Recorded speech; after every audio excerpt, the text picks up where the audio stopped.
Eleonora Ashworth's hand trembled as she read the letter a second time, hoping the words would rearrange themselves into something bearable. They did not. Her father's seal, pressed hard into red wax, sat at the bottom of the page like a verdict already carried out. She was to marry Viscount Haldon before the autumn harvest ended. No discussion, no delay, no mercy. She stood in the drawing room of Camden Hall, the fire crackling behind her, and felt the walls of the grand house close in like the bars of a cage dressed in silk curtains. 20 years old, and her whole future had just been decided by a man who had not asked her opinion once in the matter.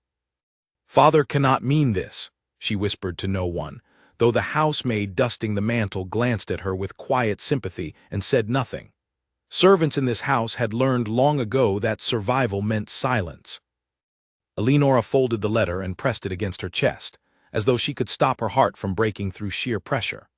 Viscount Haldon was a man of 53 years, with a reputation for cruelty toward his staff, and a string of rumors about his first wife that no one dared repeat above a whisper. He collected young brides the way other men collected hunting trophies, and everyone in the county knew it except, apparently, her father, who saw only the size of his estate and the weight of his purse. She left the drawing room before the tears could fall in front of the staff. Better to weep where no one could report it back to her father as weakness. She walked quickly through the long corridor, past portraits of ancestors who all seemed to stare down at her with the same cold judgment as the living Earl of Camden, and out through the side door into the cool morning air. The gardens of Camden Hall stretched wide and green, but Eleonora did not stop there. She kept walking, past the rose beds, past the ornamental pond where swans glided without a care in the world, until she reached the low stone wall that separated the formal grounds from the working part of the estate.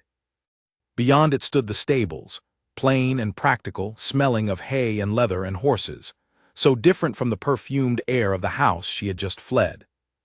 She had always found comfort near the horses. They did not care about her father's plans or her family's name. They only wanted a gentle hand and a kind word, and she had plenty of both to give that morning, since no one else seemed to want them. She pushed open the stable door and stepped into the dim light, letting her eyes adjust before she noticed a man she had never seen before, brushing down a chestnut mare with slow, careful strokes. He was tall, with dark hair that fell slightly over his forehead, and forearms roughened by work rather than idleness. He wore no coat, only a simple linen shirt with the sleeves rolled to the elbow, and there was a quiet steadiness in the way he moved that immediately caught her attention. "You must be new," she said, surprising herself with how normal her voice sounded, considering how far from normal she felt inside.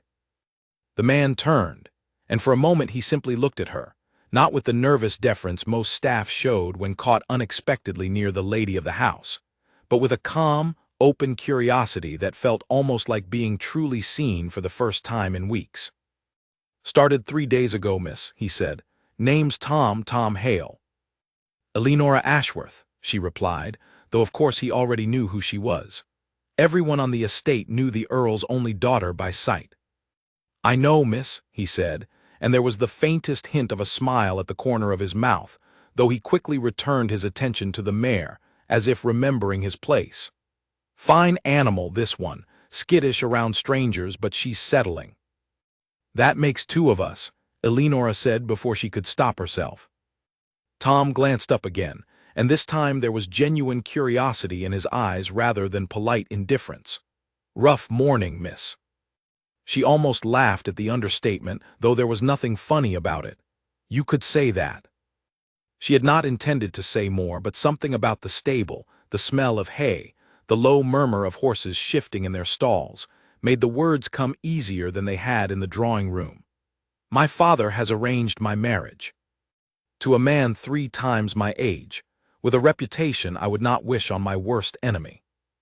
She did not know why she told a stranger, a stable hand she had met only moments ago, something so private. Perhaps it was because he was outside her father's world entirely, untouched by it, and therefore safe in a way no one inside the house could be. Tom set down the brush slowly and looked at her with an expression she could not quite place, something between sympathy and quiet anger on her behalf. "That's a hard thing to hear, miss," I'm sorry." "Everyone is sorry," she said, bitterness creeping into her voice despite herself. "Sorry does not change a wedding date." "No," he agreed, "it doesn't."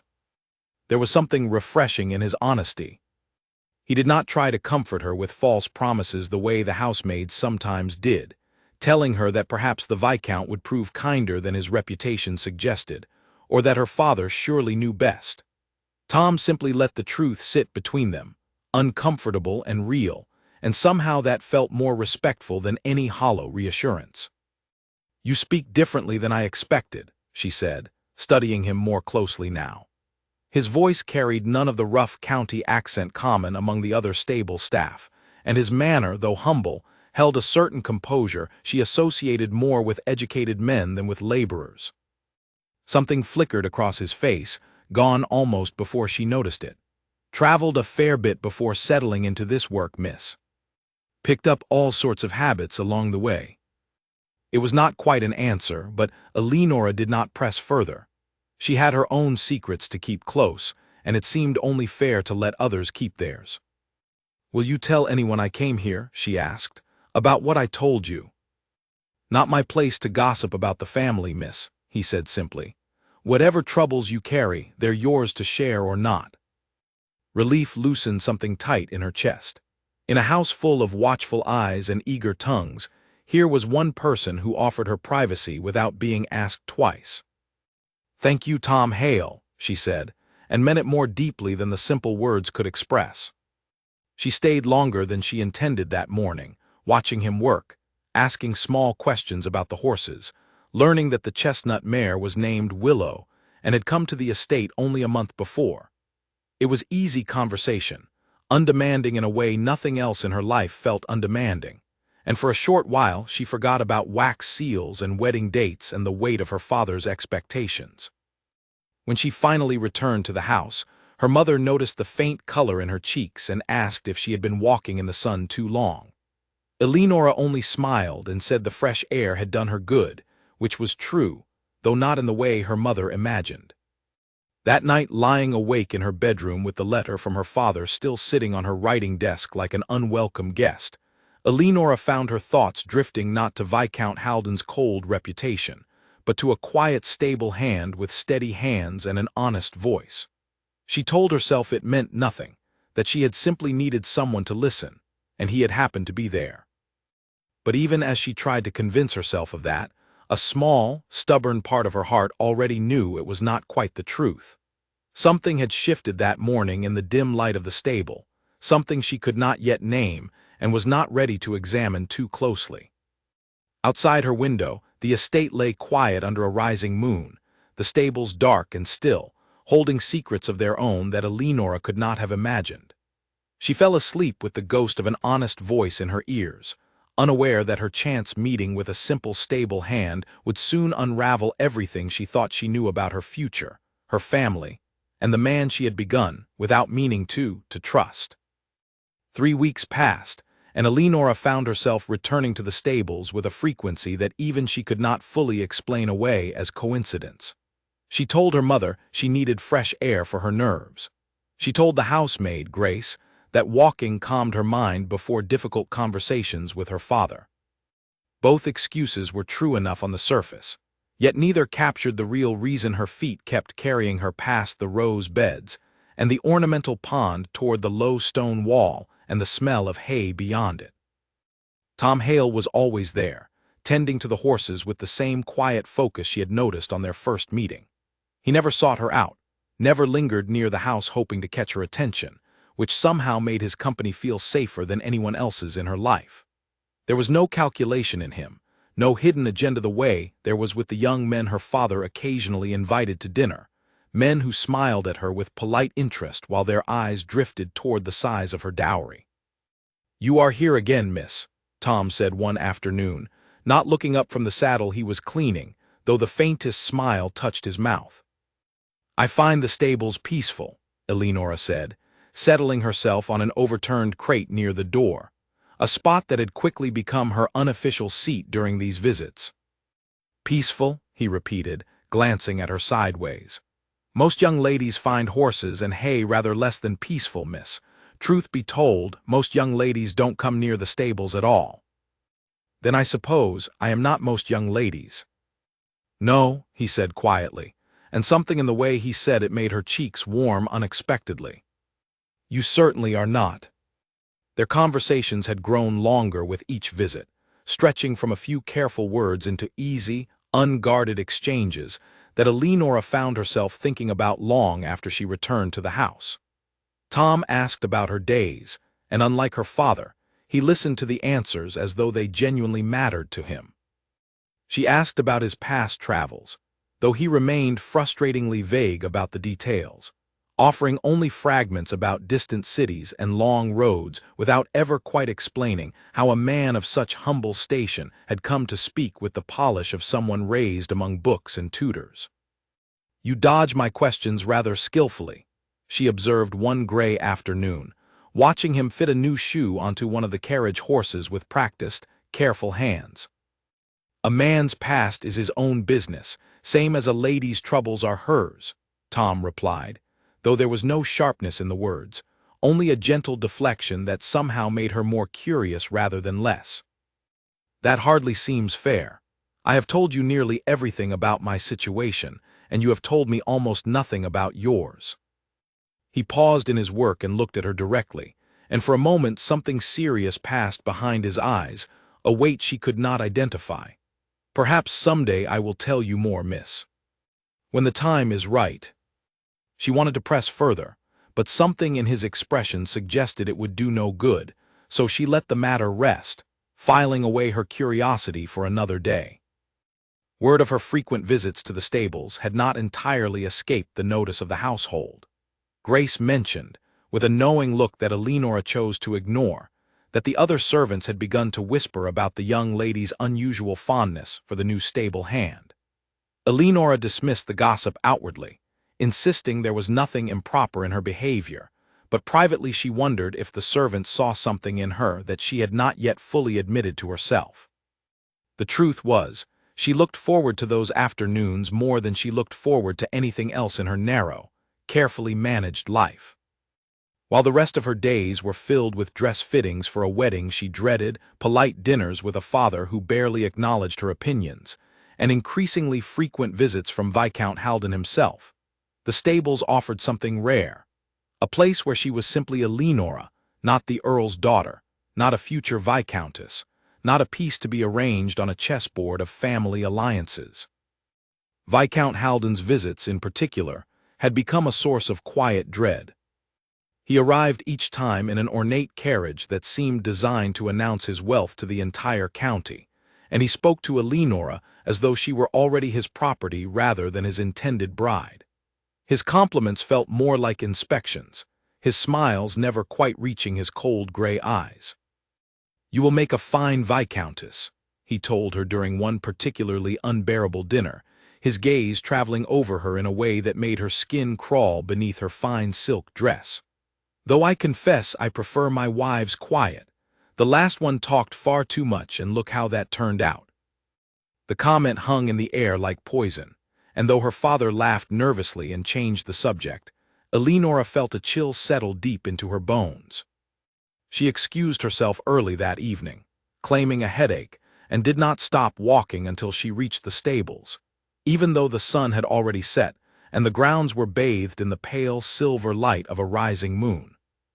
Tom was still there, finishing his evening rounds, checking each stall before the night settled in fully. He looked up in surprise when she appeared in the doorway, her face pale, her hands trembling slightly at her sides.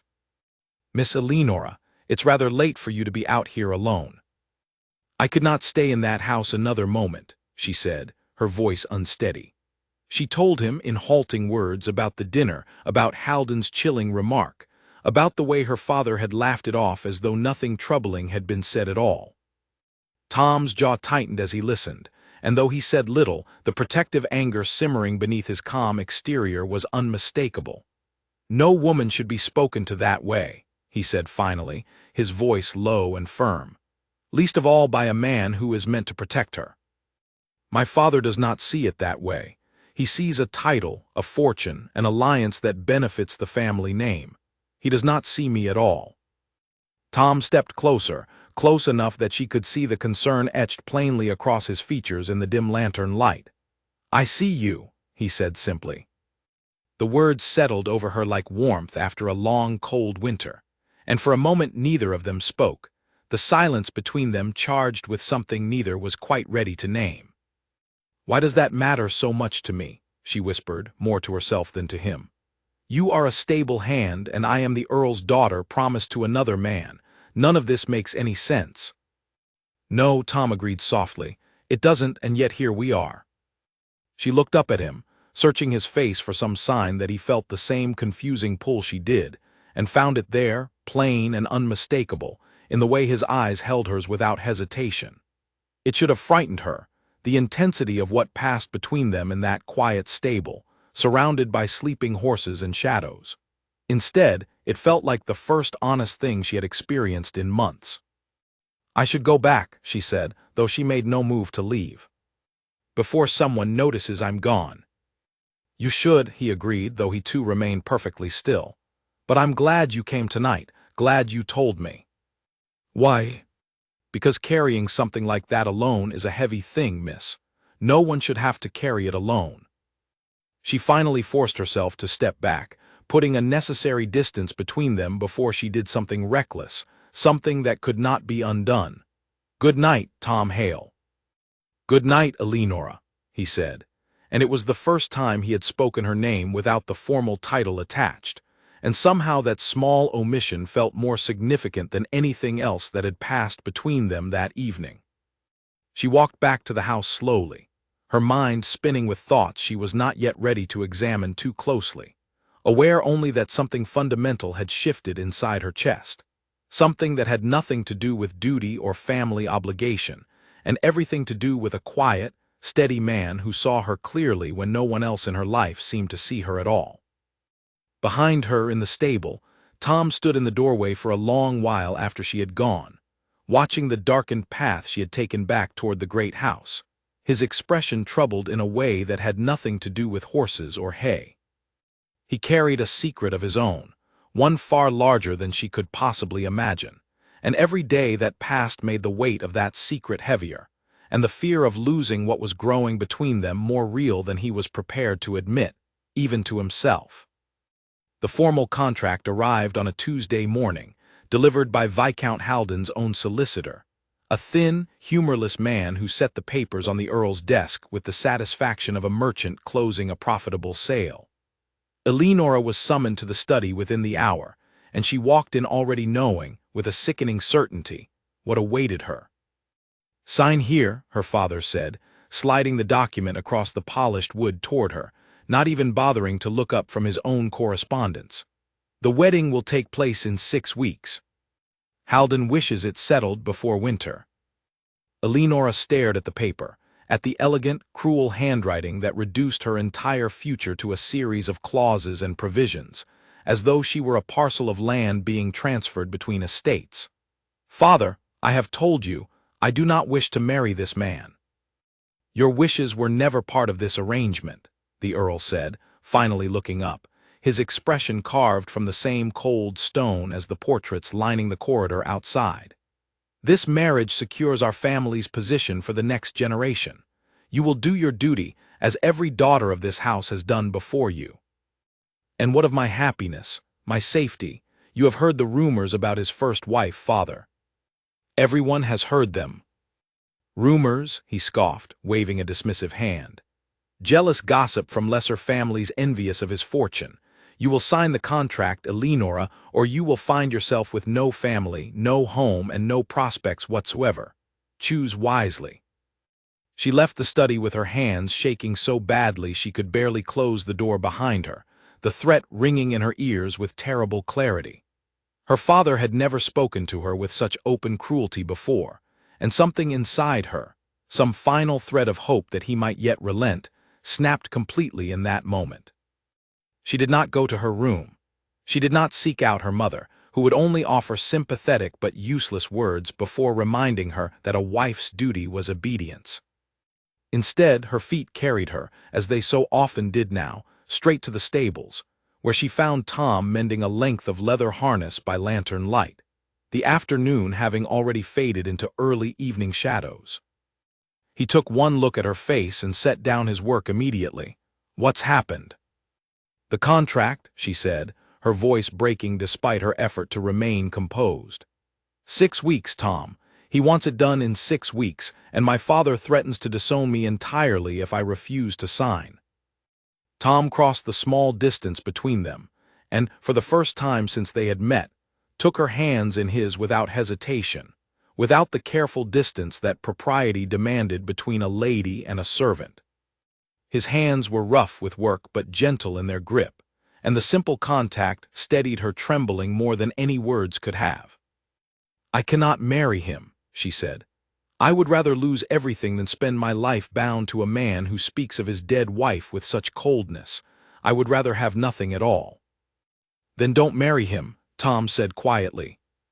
"You make it sound simple. It is not simple. A woman cannot simply refuse her father's command and walk away unscathed.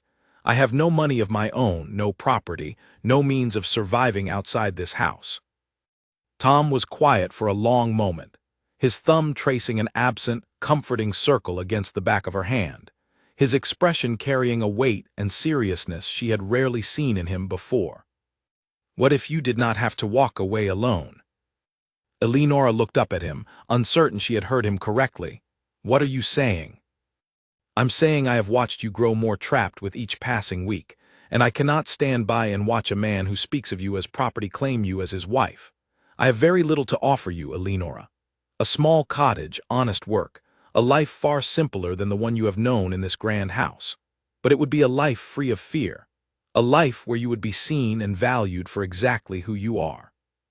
The words hung in the lantern-lit air between them, more significant than any formal proposal could have been, stripped of all pretense and calculation. Eleonora's heart pounded so loudly she was certain he must hear it. "Are you asking me to run away with you?" "I am asking you to marry me," Tom said simply, his eyes steady on hers despite the risk in what he proposed, a risk that could cost him his position, his livelihood, perhaps far more if her father chose to pursue vengeance against him. "Not because it is safe, or wise, or sensible by anyone's measure, but because I care for you more deeply than I have any right to, and I cannot watch you be handed over to a man who will never treat you with the kindness you deserve." Eleonora felt tears gather in her eyes, though for the first time in weeks they were not tears of despair. "This is madness. You know that, don't you? My father will never forgive it. He may try to ruin you entirely." "I know the risk," Tom said. "I am prepared to face it, if you are prepared to face it beside me." She thought of the contract sitting on her father's desk, of Viscount Haldon's cold gray eyes and colder words about his first wife, of a lifetime stretching ahead of her in a marriage built on nothing but obligation and fear. And she thought of this quiet, steady man before her, who had listened to her fears without judgment, who had never once looked at her as though calculating the value of her dowry, who made her feel, for the first time in her sheltered life, genuinely known. "Yes," she whispered. "Yes, I will marry you, Tom Hale."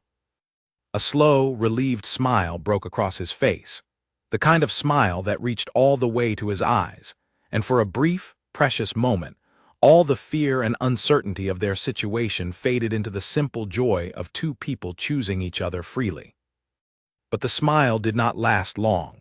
Tom's expression grew serious again almost immediately, and Eleonora noticed, not for the first time, a flicker of something troubled beneath his happiness, something he seemed reluctant to voice.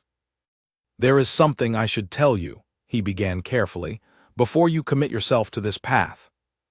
Eleonora's stomach tightened with fresh worry. "What is it?"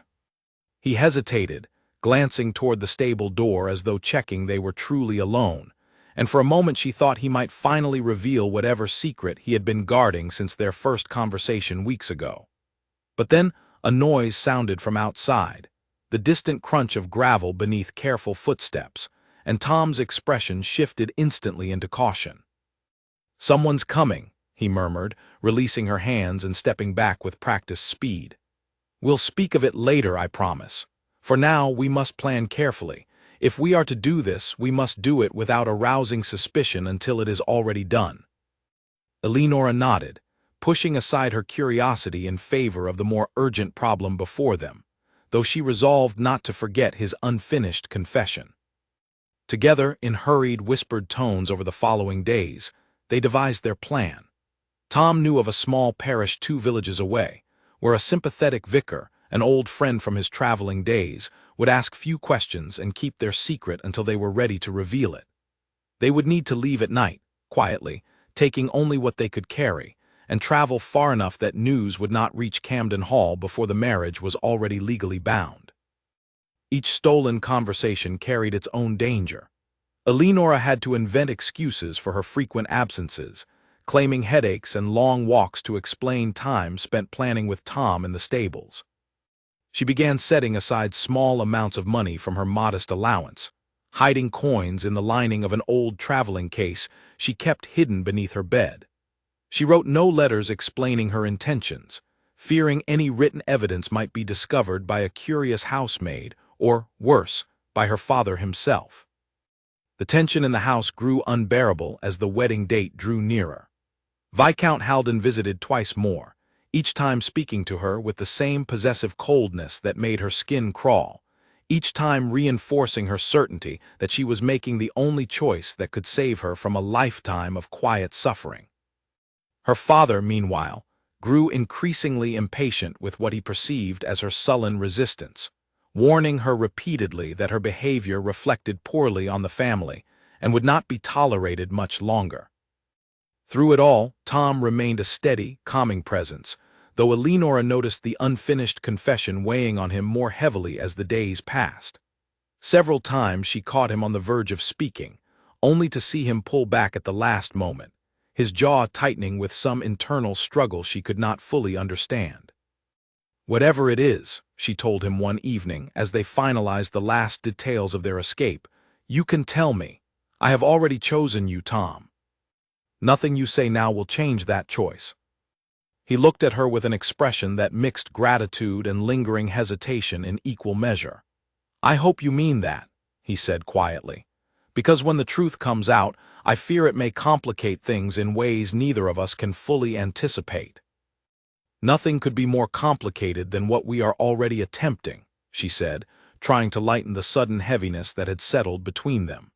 "Running away in the dead of night to marry in secret, defying my father's wishes entirely. I think we have already exhausted our capacity for complication." Tom laughed softly at that, though the sound carried a trace of something bittersweet. "Perhaps you are right. Still, I promise you this, Eleonora. Whatever comes after, whatever you learn about me in time, know that everything I have felt for you these past weeks has been entirely true. No pretense, no calculation. Simply the truth of a man who found something unexpected and precious in a woman who deserved so much better than what her father intended for her." She did not fully understand the weight behind his words that evening, attributing his seriousness to the natural anxiety of their dangerous plan. It would be some time yet before she understood exactly what truth he had been trying, so carefully and so incompletely, to prepare her for. 2 nights later, under a sky heavy with clouds that hid the moon's light, Eleonora packed the last of her belongings into a single traveling case, dressed in her plainest gown, and slipped out of Camden Hall through the same side door she had used so many times before to reach the stables. Tom was waiting for her at the edge of the property with 2 horses saddled and ready, his expression a careful mixture of nervous excitement and quiet determination. "Are you certain?" he asked one final time, giving her every chance to change her mind before they crossed the point of no return. Eleonora looked back once at the great house looming dark and silent behind her, at the home that had never truly felt like a home, at the life that had been planned for her without her consent. Then she turned to face the man beside her, the man who had offered her something far more valuable than any title or fortune, the simple freedom to choose her own path. "I have never been more certain of anything," she said, and together they rode out into the darkness, leaving behind the Earl of Camden's carefully arranged future for one built entirely on their own terms. They rode through the night without stopping, following narrow country lanes that Tom seemed to know with surprising familiarity, avoiding the main roads where travelers might recognize the Earl of Camden's daughter even in her plain traveling clothes. Eleanor's heart raced with every distant sound, every bark of a farm dog or rustle of wind through the hedgerows, certain each noise signaled pursuit from her father's men. But no pursuit came, at least not that night, and as dawn began to lighten the eastern sky, they arrived at last at the small village of Ashcombe Green, where the parish church stood modest and unassuming beside a quiet stream.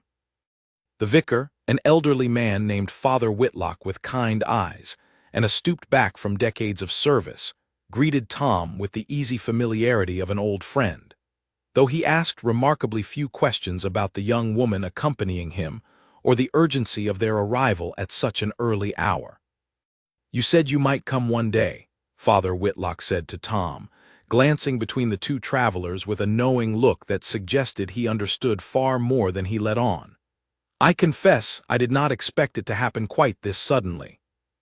"Circumstances required it, Father," Tom said simply, and something passed between the two men, an understanding that Eleanor could not fully decipher, though she was too exhausted from the long ride and too consumed by nervous anticipation to press for explanations. They were married within the hour, in a ceremony so simple it bore no resemblance to the elaborate wedding her father had been planning with Viscount Haldon, no grand cathedral filled with important guests, no lavish gown or carefully orchestrated procession. Instead, Eleanor stood before a modest altar in her travel-worn dress, her hair still slightly disheveled from the night's ride, and spoke her vows to a man the world believed to be nothing more than a humble stable hand, with only Father Whitlock and his elderly housekeeper serving as witnesses. And yet, despite the simplicity, or perhaps because of it, Eleanor found the ceremony more meaningful than anything the grandest wedding could have offered. There was no calculation in this union, no arrangement of estates or family alliances, only two people choosing each other freely, with nothing to gain but each other's company and nothing to lose but the safety of the lives they had known before. When Father Whitlock pronounced them husband and wife, Tom looked at her with an expression of such open, unguarded joy that Eleanor felt any lingering doubts about their reckless decision melt away entirely. Whatever hardships awaited them, whatever consequences her father might attempt to enforce, she felt certain in that moment that she had made the right choice. "Mrs. Hale," Tom said softly afterward, testing the name as though trying it for the first time, a small smile playing at the corner of his mouth. "It has a pleasant sound to it," Eleanor replied, though even as she said it, she noticed once again that peculiar flicker of something unspoken behind his eyes, gone as quickly as it appeared.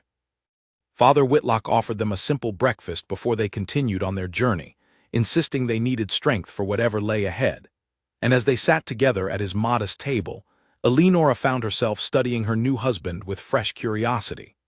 There was something in his bearing during the ceremony, a quiet confidence and ease with the formal words of the marriage rite, that seemed at odds with a life spent mucking stables and mending harnesses. She noticed, too, the way Father Whitlock addressed him, with a respect that seemed to carry more weight than one would expect for a common laborer, though she attributed it to simple friendship between two men who had known each other for years. "Where will we go from here?" she asked, as they finished their meal and prepared to depart. "I know of a cottage some distance from here," Tom said, "modest but sound. It should serve us well enough until we decide our next steps." "And your work? Surely you cannot simply abandon your position at Camden Hall without consequence." Something crossed his face then, quick and complicated, before he answered carefully. "I have some resources set aside, Eleanor. We will not want for basic necessities, at least not immediately. As for my former position, I suspect that particular door has already closed itself, given the circumstances of our departure." She accepted his explanation without further question, too relieved by the successful completion of their escape to interrogate every small inconsistency in his manner.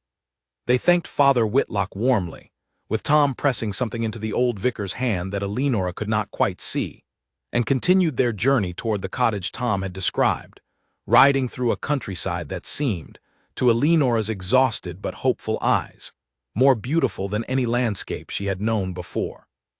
The cottage, when they finally arrived that afternoon, proved smaller and simpler than anything Eleanor had experienced in her sheltered life at Camden Hall, but it possessed a charm entirely its own.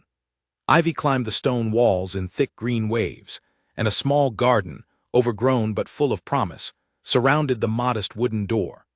Inside, the rooms were plain but clean, furnished sparingly but with evident care, as though someone had prepared the space with genuine thought rather than mere necessity. "It is not what you are accustomed to," Tom said, watching her reaction carefully as she stepped through the doorway, "but it is honest and it is ours." Eleanor turned to him, taking in the modest surroundings with a strange sense of peace settling over her exhausted body. "It is more than I could have hoped for, given the circumstances. I did not marry you for grand houses, Tom. I married you because you saw me as a person rather than a prize to be won." His expression softened at her words, and he crossed the small room to take her hands once more, the same gentle grip that had steadied her weeks before in the stable when she had first confessed her fears about the arranged marriage. "I meant what I told you that night. I see you, Eleanor. I will always see you, exactly as you are." They spent that first evening as husband and wife settling into their modest new life, unpacking the few belongings Eleanor had managed to carry with her, sharing a simple meal of bread and cheese that Tom procured from a neighboring farm, and speaking in low, comfortable tones about the future they hoped to build together, however uncertain that future might prove. Yet even in the quiet contentment of that first evening, Eleanor could not entirely shake the sense that something remained unresolved between them, some piece of the puzzle her husband had not yet fully revealed. She noticed the careful way he avoided certain topics, the practiced ease with which he steered conversations away from questions about his past, his family, the resources that seemed to appear whenever needed despite his supposedly modest station. "You promised to tell me the truth someday," she reminded him gently, as they sat together near the small hearth, the fire casting warm light across the simple room.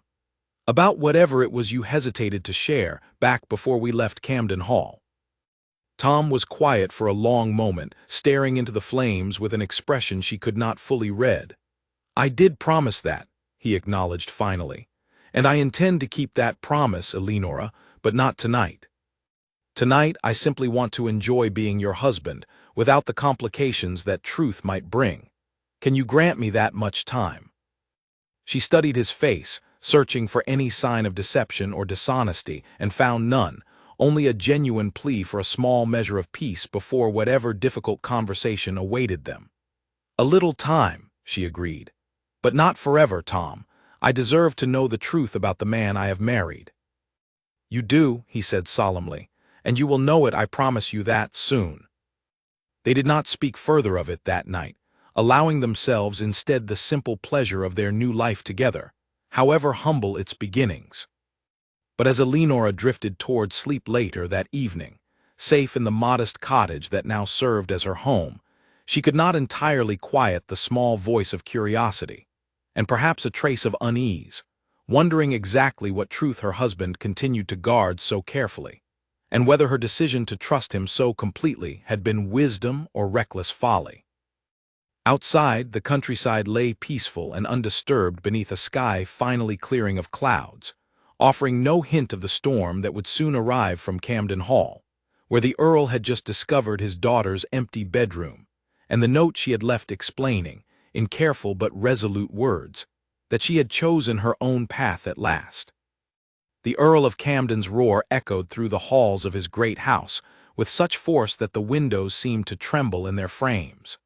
Grace, the housemaid who had discovered the empty bedroom and the folded note upon Eleanor's writing desk, stood trembling near the doorway, wishing desperately she had never been the one to find it. "Gone," the Earl repeated, as though the word itself were foreign to him, incomprehensible in its implications. "My daughter has simply vanished in the night, and you tell me she left with the stable hand." "The note only says she has chosen her own path, my lord," Grace stammered, holding out the small folded paper with a shaking hand. "It mentions no names." But the Earl had already summoned the head groundskeeper, who confirmed within minutes that Tom Hale, the new stable hand hired only weeks before, had also disappeared without explanation, taking with him two of the estate's finest horses. The connection required no further investigation. The Earl's face, already flushed with anger, darkened further into something approaching purple rage. "That penniless nobody," he snarled, pacing the length of his study with violent, restless energy. "That stable hand has stolen my daughter, ruined every arrangement I have carefully constructed, and made a fool of this entire family in the eyes of the county." He called for his solicitor immediately, dictating letters to be sent to every estate within 100 miles, warning landowners against employing a stable hand named Tom Hale, ensuring the man would find no honest work anywhere in the region ever again. He summoned the local magistrate, demanding that charges be pursued against the man for what he insisted must surely constitute some form of unlawful abduction, though the magistrate gently pointed out that Eleonora, being of legal age, could not technically have been abducted if she had willingly accompanied the man. Willingly, the Earl spat the word like poison. She has been manipulated by some common laborer with silver-tongued flattery and empty promises. She will come crawling back within a month, once she discovers exactly how difficult life becomes without the comforts of this house. Word of the scandal spread through the county with astonishing speed, carried by servants who whispered to servants at neighboring estates, by tradesmen who delivered goods to Camden Hall and noticed the Earl's uncharacteristic fury, by the very solicitors and magistrates the Earl had involved in his desperate attempt to reverse what had already been done. Within days, the story of Lady Eleonora Ashworth's scandalous elopement with a common stable hand had become the primary topic of gossip at every dinner party and social gathering across the region. Viscount Haldon, upon learning that his intended bride had run off with a laborer rather than honor their arranged marriage, responded not with heartbreak but with cold, calculated fury of his own. He arrived at Camden Hall unannounced, his carriage thundering up the drive with an aggression that matched his mood, and demanded an audience with the Earl immediately. "This is an insult beyond measure," Haldon said, his voice tight with barely controlled rage as he confronted the Earl in his study. "I have been publicly humiliated before the entire county. Every drawing room from here to London will be laughing at the man whose bride preferred a stable hand to a viscount. I assure you this reflects far worse upon my family than yours," the Earl replied, though there was little conviction in his voice, only exhausted anger. "My daughter has thrown away every advantage I worked to secure for her." "Then find her," Haldon demanded. "Bring her back and force her to honor the contract she never had the right to escape in the first place, or I shall consider the entire Camden family in breach of our agreement, with all the financial and social consequences that entails." The threat hung heavy in the study, and the Earl, already reeling from public humiliation, felt the full weight of what he stood to lose settle upon his shoulders. He dispatched men to search the countryside, offering rewards for information regarding the whereabouts of the eloped couple, though weeks passed without any solid leads. Tom, it seemed, had chosen his escape route with careful, deliberate planning, avoiding the main roads and well-traveled paths that might have led searchers directly to their modest cottage. Meanwhile, at the small cottage far from Camden Hall, Eleonora remained blissfully unaware of the full scope of the storm she had left behind, though she understood well enough that her father's anger would be considerable.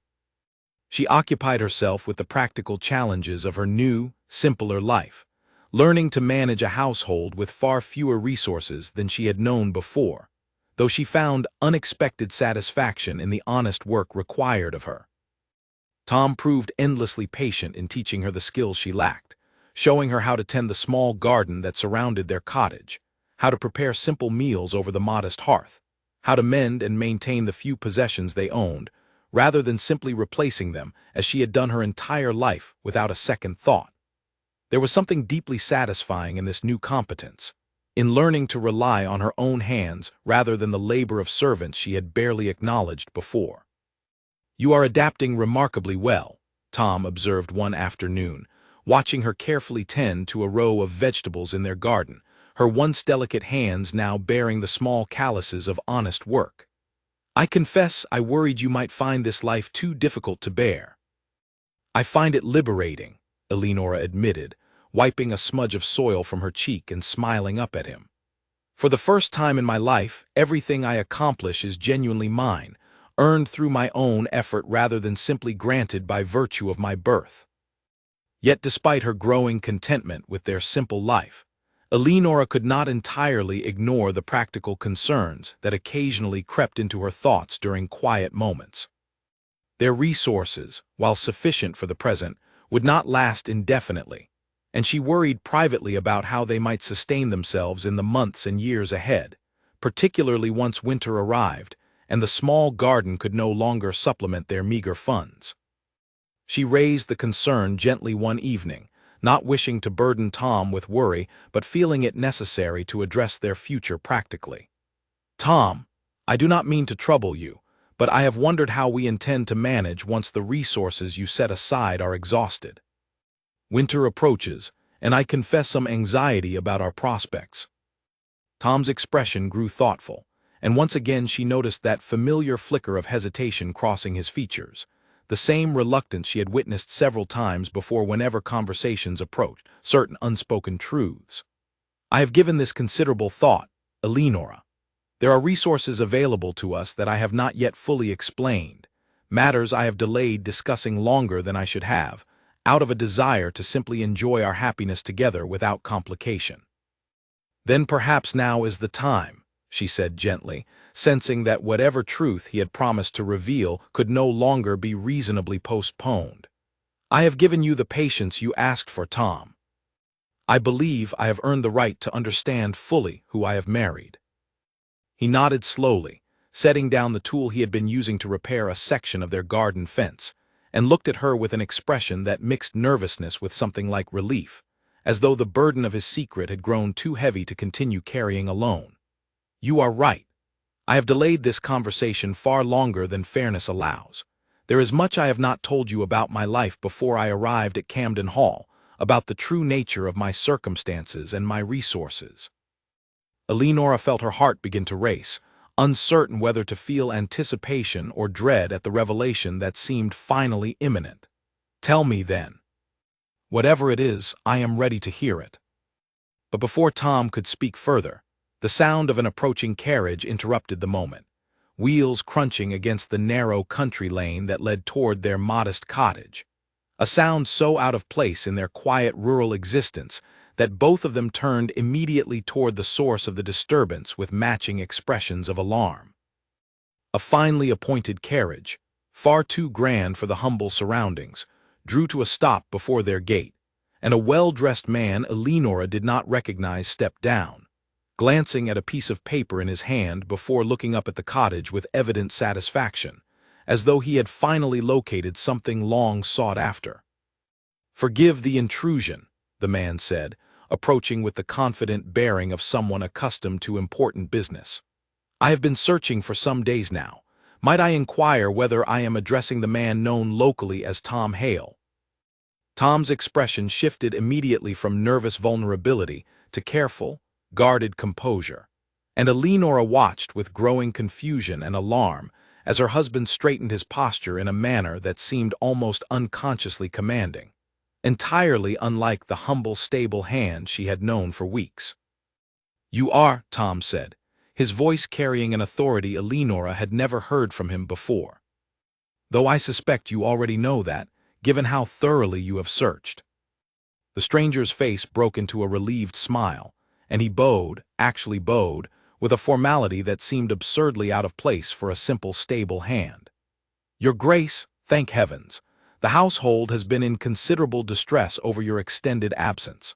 Your solicitor has urgent matters requiring your immediate attention, and I confess the entire estate has been anxious for news of your welfare." Eleonora felt the ground shift beneath her feet as though the very earth had betrayed her, her mind struggling to process words that made no logical sense given everything she thought she understood about her husband. "Your Grace, the estate, urgent matters requiring attention." She turned slowly to look at Tom, searching his face for some explanation, some reassurance that this was all some strange misunderstanding. But what she found instead was a man bracing himself, with obvious guilt and reluctant resignation, to finally reveal the truth he had spent so many weeks carefully concealing. "Tom," she said, her voice barely above a whisper, "what is happening? Why is this man addressing you as though you were nobility?" Tom closed his eyes briefly, as though gathering the courage for what came next, before meeting her gaze directly, his expression full of apology and something that looked painfully like fear of losing her entirely. "Eleonora, there is something I must finally tell you, something I should have told you long before we ever spoke our vows. My name is not simply Tom Hale, stable hand. There is far more to who I am than I have allowed you to know." The well-dressed stranger, sensing the delicate nature of the moment unfolding before him, excused himself with practiced discretion, retreating to his carriage to wait at a respectful distance, while husband and wife faced each other in the small garden of their humble cottage, the truth finally hovering between them after weeks of careful evasion. "Explain," Eleonora said, her voice tight with a mixture of confusion, hurt, and rapidly building anger. "Explain everything, Tom, and do not dare leave out a single detail this time." Tom drew a slow breath, as though preparing himself for a confession he had rehearsed many times in his mind, but had never actually spoken aloud. "My full name is Thomas Aldrich Ashcombe. I am the Duke of Yarrow." The words landed like a physical blow, and Eleonora took an involuntary step backward, her hand rising to cover her mouth as the full weight of the revelation crashed over her. The Duke of Yarrow was among the most prominent titles in the entire kingdom, a name spoken with reverence and envy at every social gathering she had ever attended, a man rumored to possess wealth and influence rivaling even the royal family's closest allies. And she had believed, for weeks, that she had married a common stable hand. "You lied to me," she said, her voice trembling with a fury that surprised even herself. "From the very first day we met, you lied to me about who you truly were." "I never lied outright," Tom said carefully, though even as he spoke the words, he seemed to recognize how weak the defense sounded. "I simply allowed you to believe what your own assumptions suggested. I never confirmed I was merely a stable hand of common birth." "That is a lie by omission, Tom, and you know it perfectly well. Every single conversation we shared, every moment I believed I was choosing an honest, simple man over the cold calculations of my father's arranged marriage. All of it was built upon a foundation of deception." "Please, Eleonora, let me explain the reasons behind my choices," Tom said, reaching toward her, though she stepped further back, unwilling to accept the comfort of his touch while betrayal still burned so raw within her chest. "I did not set out to deceive you cruelly. I took on the disguise of a stable hand for reasons that had nothing to do with you initially. My title has followed me since birth, weighing upon every relationship I have ever formed. Men befriend me hoping for favors and influence. Women pursue me hoping to become a duchess, caring nothing for the man beneath the title. I grew weary of never knowing whether anyone valued me for myself rather than for what I could provide them." "So you decided to test people," Eleonora said bitterly, "manipulating them into revealing their true characters while you hid behind a false identity, judging them from behind your careful disguise." "It was never meant to be manipulation," Tom insisted, though his voice carried genuine anguish at how thoroughly his intentions had been misunderstood. "I sought only honesty, the chance to know whether someone might value me without the distortion my title inevitably causes. When I arrived at Camden Hall and took the position in the stables, I intended only a brief period of observation, a temporary escape from the suffocating pressures of my true life. And then you met me," Eleonora said flatly, beginning to understand the shape of what had happened, even as anger continued to war with a painful, unwelcome sympathy within her. "And then I met you," Tom confirmed, his expression softening with unmistakable sincerity. "And everything changed entirely. I did not plan to fall in love with the Earl of Camden's daughter, Eleonora. I certainly did not plan for that love to grow so quickly, and so deeply, that I found myself unable to reveal my true identity for fear it might change how you saw me. might introduce the very calculations and complications I had disguised myself specifically to avoid. Eleonora paced the small garden, her thoughts spinning too rapidly to settle on any single emotion. Part of her understood, even sympathized with, the loneliness he described, the exhausting burden of never knowing whether anyone's affection was genuine or merely a calculated pursuit of status and wealth. She herself had experienced something similar with the young men her father had paraded before her, each one more interested in her dowry than in her actual character. But another part of her, the part still raw from her father's cold manipulation and Viscount Haldon's possessive cruelty, could not easily forgive being deceived by the one person she had believed offered her complete honesty. She had chosen Tom Hale specifically because he represented an escape from calculation and pretense, and now she discovered that very foundation had been built upon a lie, however well-intentioned. "You allowed me to believe I was making a great sacrifice," she said finally, her voice quieter now but no less pained. "I prepared myself to live a life of hardship, to give up every comfort I had known, believing I was choosing love over security. And all along, you possessed wealth and status that likely exceeds even my father's, and you allowed me to grieve losses that were never truly real." "Your sacrifice was real," Tom said firmly. "You defied your father, risked his complete disownment, chose a man you believed possessed nothing but his character and his affection for you. That choice remains genuine and admirable regardless of what I failed to reveal about my circumstances. I promise you, Eleonora, my feelings for you developed entirely before I ever considered how my title might complicate or clarify things between us. I fell in love with you as Tom Hale, the stable hand, long before I found the courage to consider revealing myself as the Duke of Yarrow." Eleonora studied his face carefully, searching for any hint of the calculating manipulation she feared, and found instead only genuine remorse and equally genuine affection, tangled together in an expression of vulnerable honesty she had rarely seen from him even during their most intimate conversations. Slowly, some of her anger began to soften, though the hurt remained sharp and unresolved. "Why did you not tell me sooner? Even after we married, even after we had already committed ourselves entirely to this life together, you continued to withhold the truth." "Fear," Tom admitted simply. "Fear that once you knew, everything between us might shift irreparably. That you might begin to see me differently, to treat me with the same careful calculation I have spent my entire adult life trying to escape. I wanted just a little more time where our connection remained untouched by the complications my title inevitably brings." The solicitor, still waiting patiently near his carriage, cleared his throat gently, drawing their attention back to the practical matters that had prompted his search in the first place. "Your Grace, I apologize for the interruption, but I must stress the urgency of certain estate matters requiring your immediate attention. Additionally," he added, glancing carefully between the Duke and his clearly distressed wife, "I should mention that news of your marriage, once it becomes public, is likely to cause considerable stir throughout the region, particularly given the circumstances of Lady Eleonora's previous engagement." The reminder of the wider consequences awaiting them settled heavily over the tense moment, and Eleonora realized, with a fresh wave of complicated emotion, that her father's fury and Viscount Haldon's wounded pride would soon collide with an entirely different reality than either man currently understood. She had not simply eloped with a penniless stable hand, ruining her family's social, standing through a scandalous marriage beneath her station. She had, in fact, secured a marriage to one of the most powerful and respected titles in the entire kingdom, a union that would likely be viewed by many, including her own father, as an extraordinary triumph rather than a humiliating disgrace.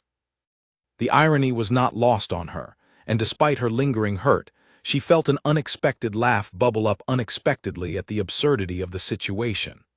"My father believes I have ruined myself entirely by marrying a common laborer," she said, shaking her head slowly. "He has spent weeks, I imagine, attempting to salvage what remains of the family's reputation, entirely unaware that his daughter has actually married a duke. The revelation will complicate things considerably, I imagine," Tom said cautiously, watching her expression shift from hurt toward something more complex, uncertain how she intended to proceed now that the truth stood fully exposed between them. "Complicate hardly begins to describe it," Eleonora agreed, though the corner of her mouth twitched with reluctant, disbelieving amusement despite everything.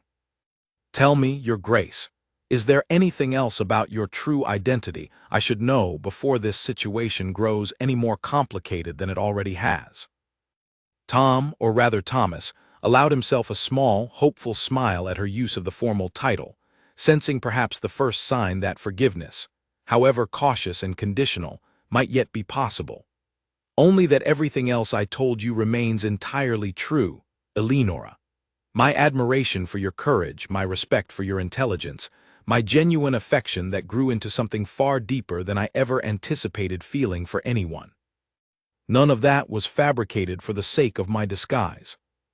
She wanted desperately to believe him completely, to release the last remnants of hurt and betrayal, and simply embrace the strange, unexpected fortune of her situation. But trust, once shaken so profoundly, could not be restored in a single conversation, however sincere his apology appeared to be. "I need time, Thomas," she said finally, testing his true name upon her tongue for the first time. "Time to understand fully what this revelation means, both for us and for the life we now must navigate, with my father and Viscount Haldon both certain to react strongly once they learn the truth of your identity." "Take whatever time you require," Thomas said, though the anxiety in his voice betrayed how much he feared losing her entirely, now that the careful disguise protecting their simple happiness had finally, irrevocably fallen away. "I will not press you further, Eleonora. But please know that whatever you decide, my love for you remains unchanged, regardless of title or circumstance." As the solicitor waited patiently, and the afternoon sun began its slow descent toward evening, Eleonora stood in the small garden of the cottage she had believed to be their humble home, grappling with the enormous shift in understanding that had just transformed everything she thought she knew about her marriage, her husband, and the uncertain future now stretching before them both. Far more complicated and far more consequential than either of them could have anticipated when they had first exchanged simple vows before Father Whitlock's modest altar. Eleonora spent the following days in a strange, unsettled state, caught between the practical wonders of her new circumstances and the persistent ache of having been deceived, however gently, by the man she had chosen above every safer, more sensible option available to her. Thomas, to his credit, gave her the space she requested, attending to the urgent estate matters that had prompted his solicitor's search, while allowing her time to process the enormity of everything that had changed. The cottage they had shared as a simple, stable hand, and his bride now felt like a strange, in-between place, no longer quite matching the modest life she had grown accustomed to, not yet reflecting the grand reality of her true position as Duchess of Yarrow. Servants arrived within days to assist with practical matters, moving with careful deference that Eleonora found jarring after weeks of managing her own household tasks without assistance. "You have grown quiet," Thomas observed one evening, finding her seated near the garden she had tended so carefully during their brief pretense of simple rural life, watching the sunset with an expression he could not quite decipher. "I am trying to understand who I am now," Eleonora admitted honestly. "For weeks, I believed myself to be Mrs. Tom Hale, a woman who had sacrificed comfort and security for love, learning to manage a modest household with her own two hands. Now I discover I am the Duchess of Yarrow, a position carrying more wealth and influence than I ever possessed even as the Earl of Camden's daughter. It is disorienting, Thomas, to have one's entire understanding of oneself shift so dramatically in the span of a single conversation." "I understand that disorientation better than you might imagine," Thomas said, settling beside her on the garden bench, though he maintained a respectful distance, still uncertain of his welcome. "I have spent much of my life feeling as though my title defines me more thoroughly than my own character does. It is part of why I sought this disguise in the first place, this brief escape into a simpler identity where I could simply be a man, judged only by his actions and his words." And now that escape has ended, Eleonora said. For both of us. We must return to Camden Hall or wherever duty calls and face the consequences of what we have done, this time as a duke and duchess rather than a runaway couple hoping to avoid detection. Are you prepared for that? Thomas asked carefully. It will not be simple. Your father will likely attempt to reinsert himself into your life, now that he understands what you have actually gained rather than lost through our marriage. And Viscount Haldon's wounded pride may prove complicated to manage as well, given how publicly he was humiliated by your departure. Eleonora considered this carefully, turning over the various complications that awaited them with the same careful attention she had once given to her father's business dealings, back when he occasionally, grudgingly, sought her opinion on estate matters before deciding entirely on his own regardless. My father cares little for genuine reconciliation, Thomas. He will care only for the advantages my new position might offer him. I have no illusions about that. How do you wish to handle it? Honestly, she said, which is more than I received from either you or my father during these past months, though I understand your reasons differed considerably from his. I do not wish to punish my father through cruelty, but neither will I pretend that his attempts at reconciliation stem from genuine love rather than calculated self-interest. News of the marriage, once formally announced, spread through the county with even greater speed than the original scandal of Eleonora's elopement had traveled weeks before. The story shifted overnight from whispered gossip about a foolish young lady ruining herself with a common laborer into breathless speculation, about the secret Duke of Yarrow and his clever, courageous bride who had chosen him without any knowledge of his true wealth or status. The Earl of Camden received the news with an uncomplicated mixture of relief and calculating opportunism that Eleonora had anticipated with painful accuracy. Within a fortnight of the announcement, he arrived at their townhouse in the city, having traveled with uncharacteristic urgency, dressed in his finest clothes, and wearing an expression of paternal warmth that Eleonora recognized immediately as entirely performative. "My dear daughter," he said, arms outstretched as though preparing to embrace her with genuine affection, "I confess I have been beside myself with worry these past weeks.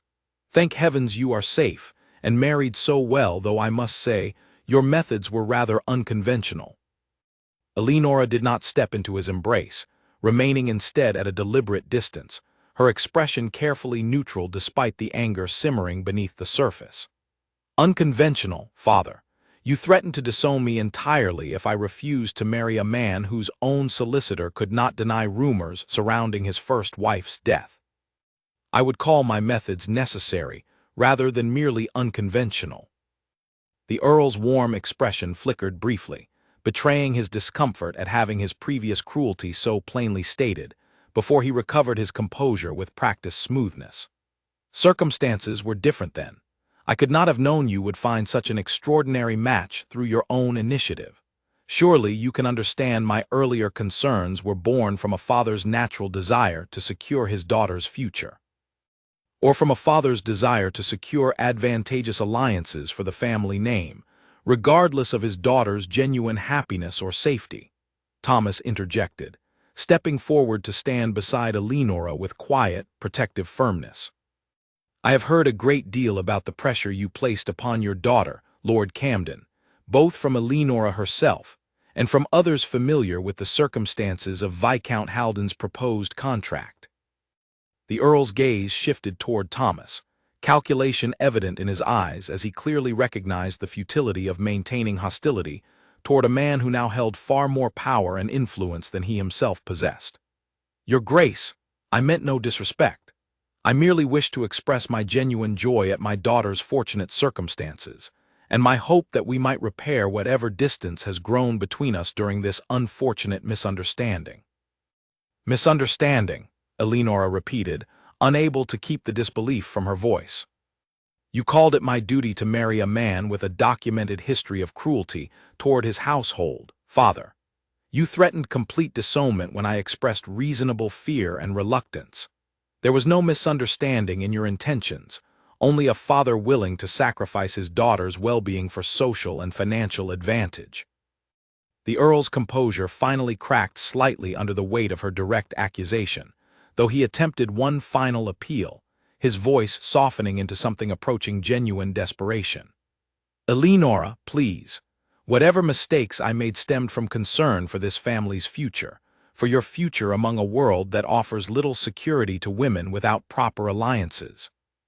I ask only for the chance to be part of your life again, to know my grandchildren someday, to repair what damage my poor judgment may have caused."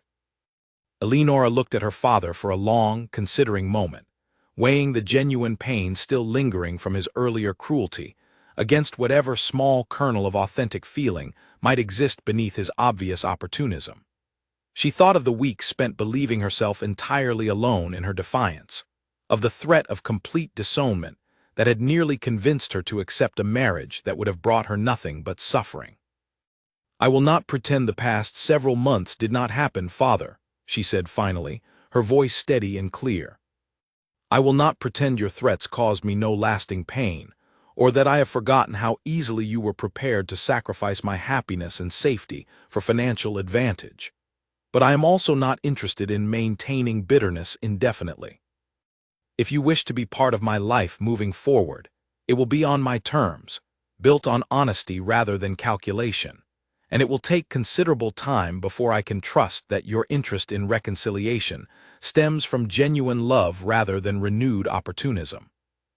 The Earl, recognizing perhaps the only path forward available to him, nodded slowly, some genuine humility finally breaking through his practiced performance. "That is more than fair, Eleonora, more generosity than I likely deserve given my previous behavior. I accept your terms, and I will endeavor to prove my sincerity through actions rather than mere words." Viscount Haldon, for his part, made no similar attempt at reconciliation, his wounded pride evidently too significant to overcome even in the face of Thomas's superior rank and influence. He instead retreated from society for several months, his reputation further damaged by whispered rumors that now openly questioned the mysterious circumstances surrounding his first wife's death, rumors that gained new credibility once people realized how narrowly Eleonora had escaped becoming his second victim. As the weeks passed, Eleonora found herself slowly, cautiously rebuilding trust with Thomas as well, the initial hurt of his deception gradually softening as she witnessed the consistent honesty and genuine affection he demonstrated in every interaction that followed his confession. He answered every question she asked about his past, his family, his reasons for seeking anonymity, with complete transparency, seemingly determined to prove that no further secrets remained between them. "I understand now why you sought that disguise," she told him one evening, several months after the truth had first come to light, as they sat together reviewing correspondence related to their upcoming responsibilities managing the vast Yarrow estate.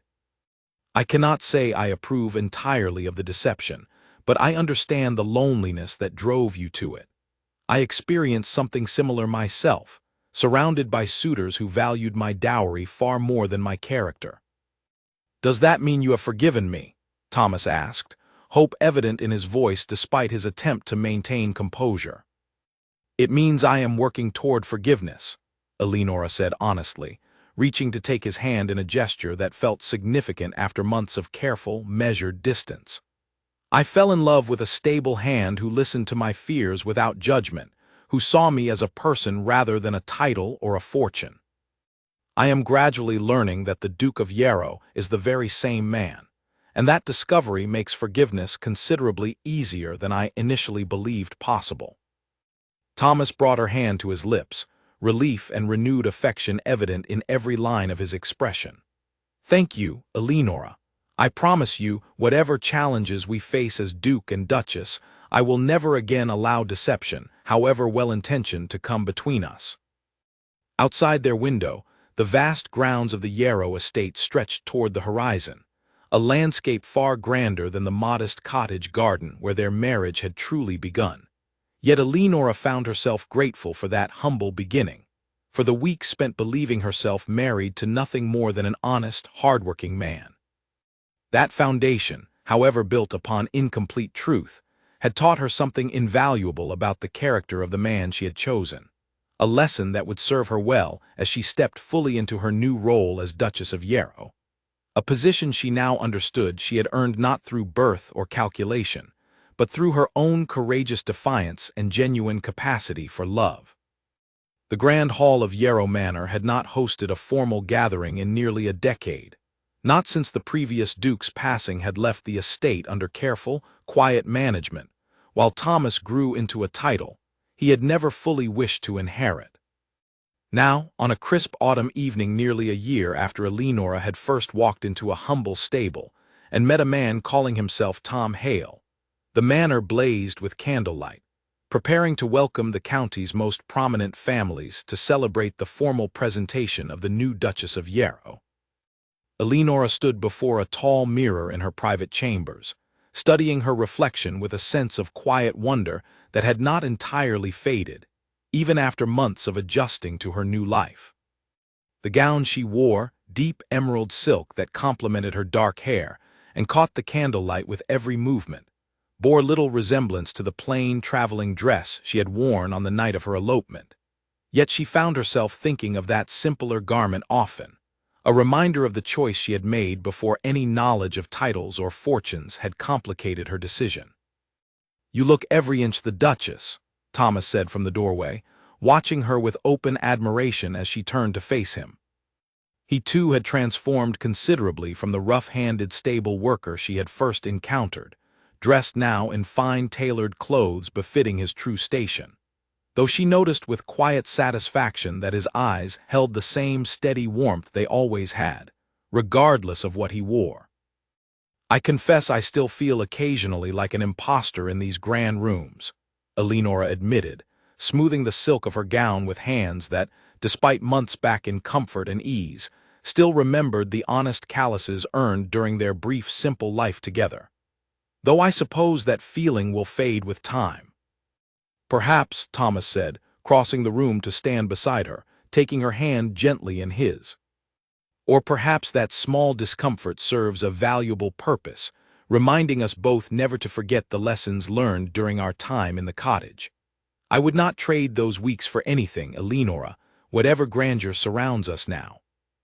Their reconciliation, gradual and carefully built over the preceding months, had grown into something Eleonora considered stronger than the initial infatuation that had drawn her to the stables so many months before. She had watched Thomas navigate the complicated responsibilities of his true position with the same quiet integrity he had shown as a supposed stable hand, treating tenants and servants alike with genuine respect, rather than the careless authority she had witnessed from her own father and from Viscount Haldon.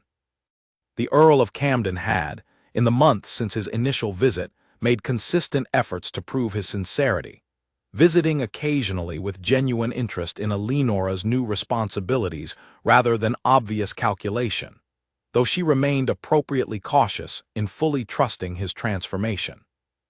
Small gestures, a letter expressing genuine concern rather than mere formality, an unprompted apology for his earlier harsh words, had slowly begun to soften the lingering resentment she carried, though complete trust remained a work in progress rather than a finished achievement.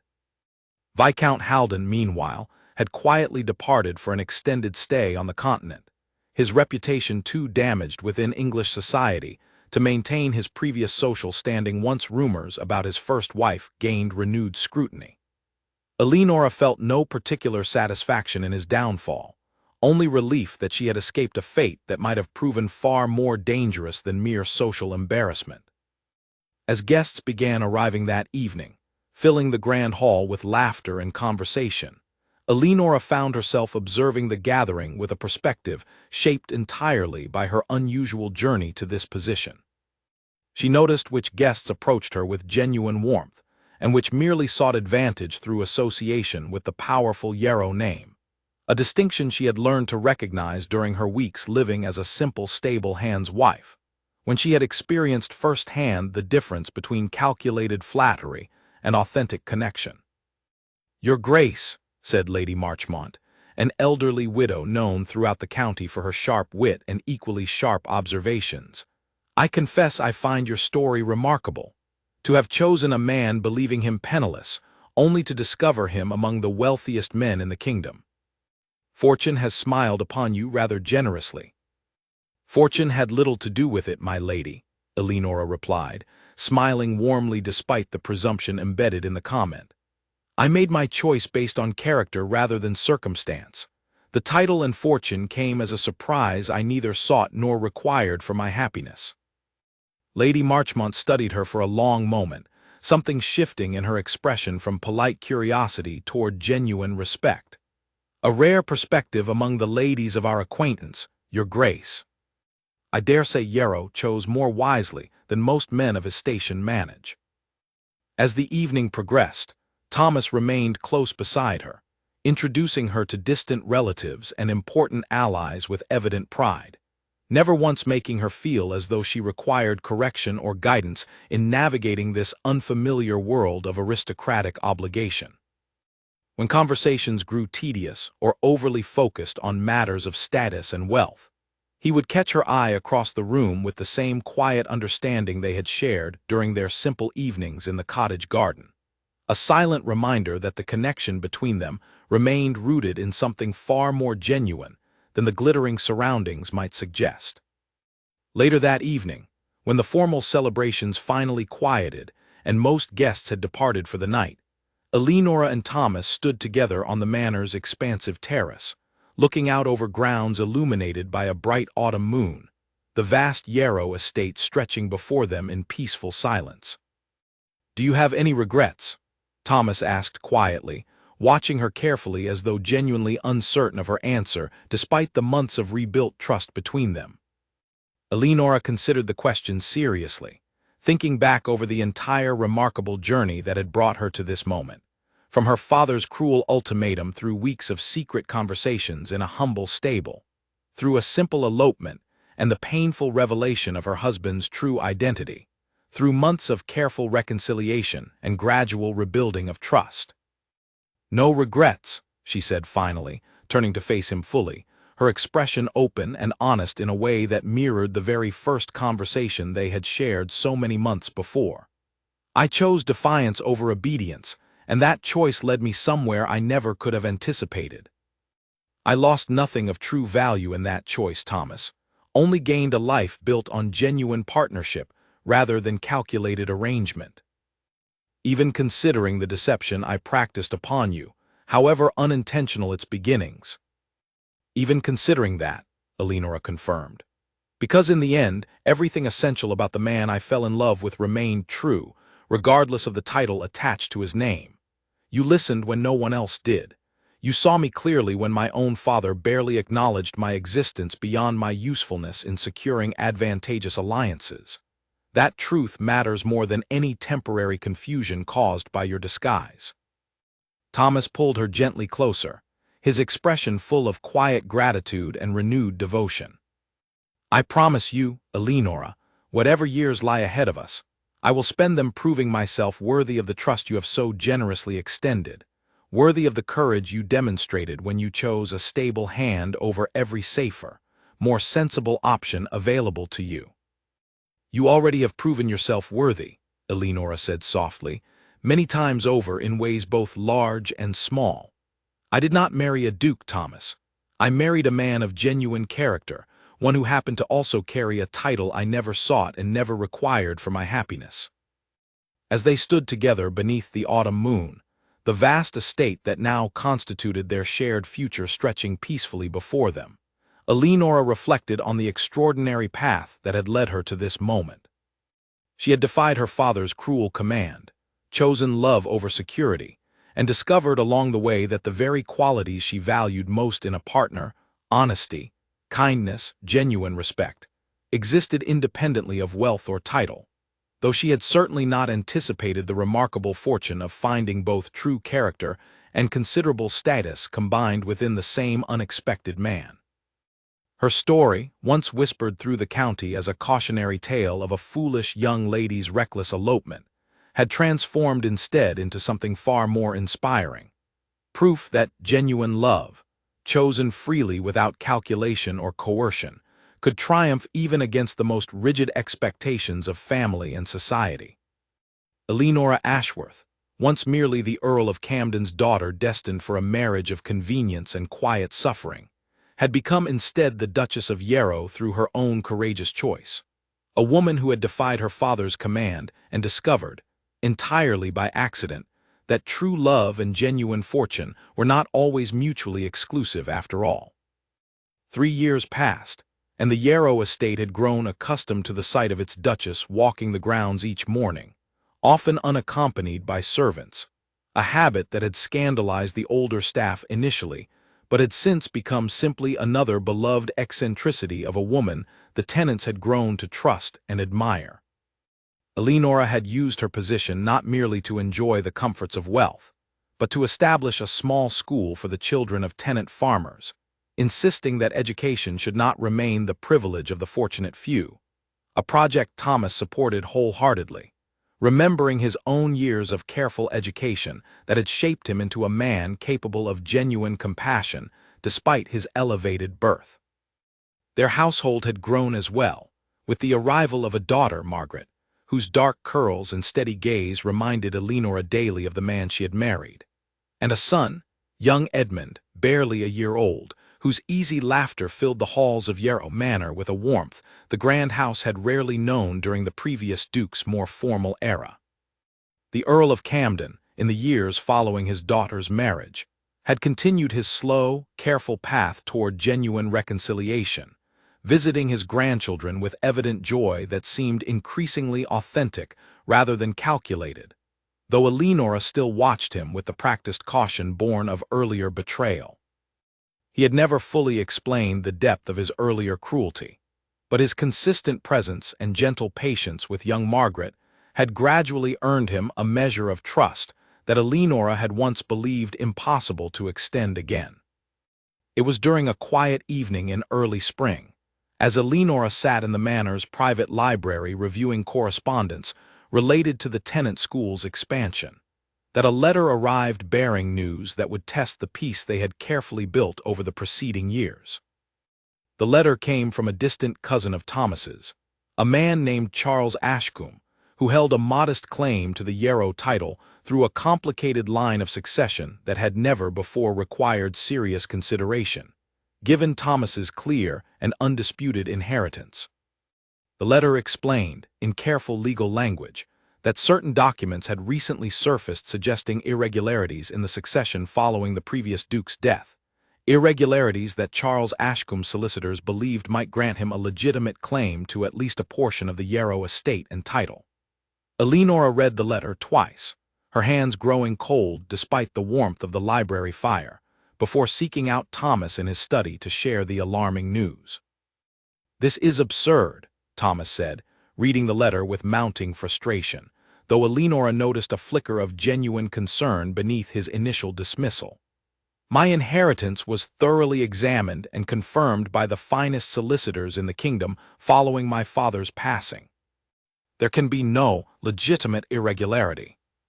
"Perhaps not," Eleanora said carefully, "but legitimate or not, such a claim, once pursued through the courts, could create considerable scandal and disruption regardless of its ultimate merit. We should address this matter directly and swiftly, before rumor and speculation cause unnecessary damage to the estate and to our family's stability." Thomas nodded, recognizing the wisdom in her measured approach, a quality he had come to rely upon increasingly as their partnership deepened over the years of their marriage.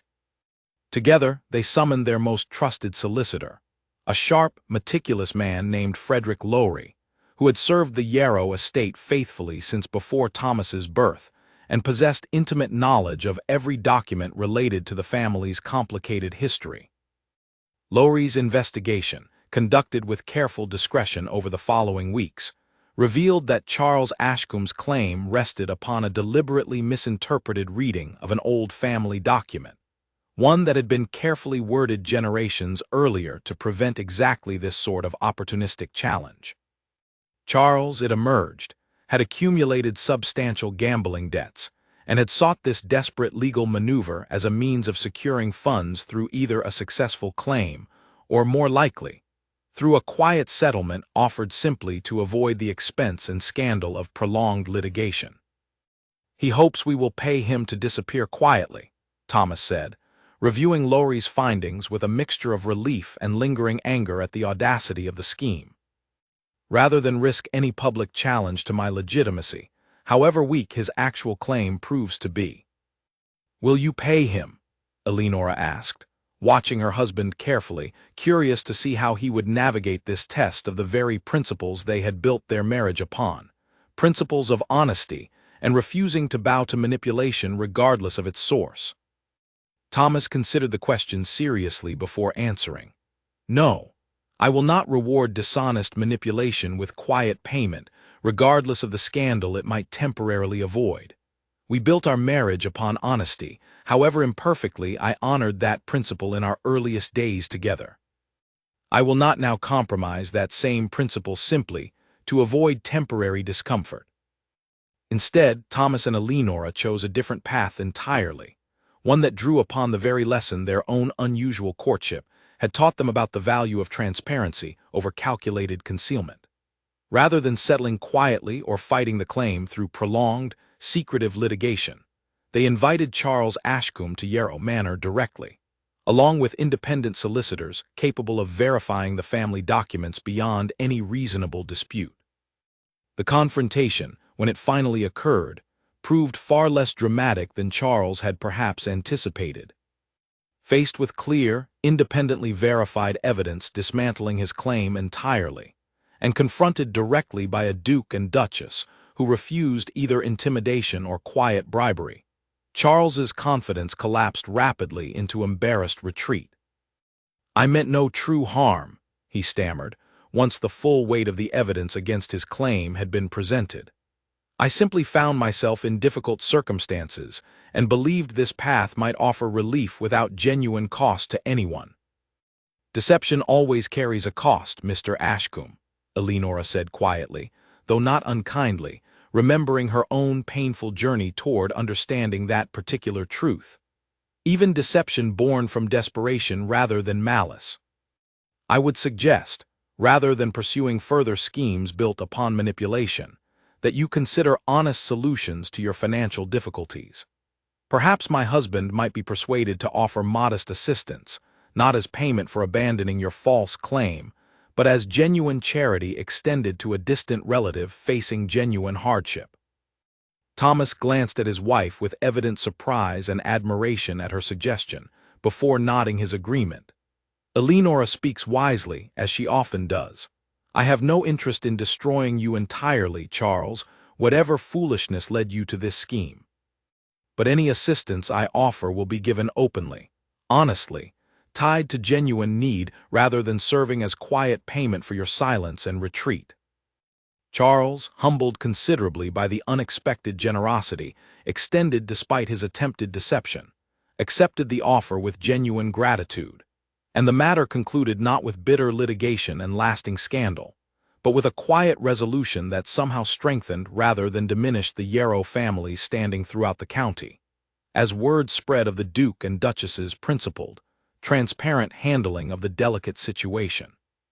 That evening, once Charles had departed, and the household had settled back into its familiar peaceful rhythm, Thomas found Eleonora in the nursery, watching over their sleeping children with the same quiet contentment that had defined so many of their private moments together over the preceding years. "You handled that situation with remarkable grace today," Thomas said softly, joining her beside their daughter's small bed, watching Margaret's peaceful sleeping face with evident paternal pride. "I confess I might have responded with far less patience had you not guided the conversation toward genuine resolution rather than mere victory. We have both learned considerably about the value of honesty over these past years," Eleonora replied, leaning gently against her husband's shoulder. "I saw in Charles's desperate scheme echoes of choices we ourselves once faced, though our own path toward honesty proved considerably more complicated than his might have been, had he simply approached us directly with his genuine troubles rather than resorting to manipulation." "Do you ever regret the complicated path our own story followed?" Thomas asked, an old, familiar question that had arisen occasionally throughout their marriage, though it had grown gentler and less anxious with each passing year of proven trust and deepening love. Eleonora considered the question with the same honest reflection she always brought to it, thinking of her father's cruel ultimatum, of the humble stable where she had first met a man calling himself simply Tom Hale, of the painful revelation that had nearly shattered everything they had built together, and of the years of patient rebuilding that had followed, strengthening their bond into something far more resilient than the simple infatuation that had first drawn her to the stables. "Never," she said with complete certainty, taking his hand and holding it gently as they stood together watching their children sleep. Every complicated turn of our story, every painful revelation and difficult reconciliation, led us precisely to this moment, to this life we have built together upon a foundation ultimately stronger for having survived such tests.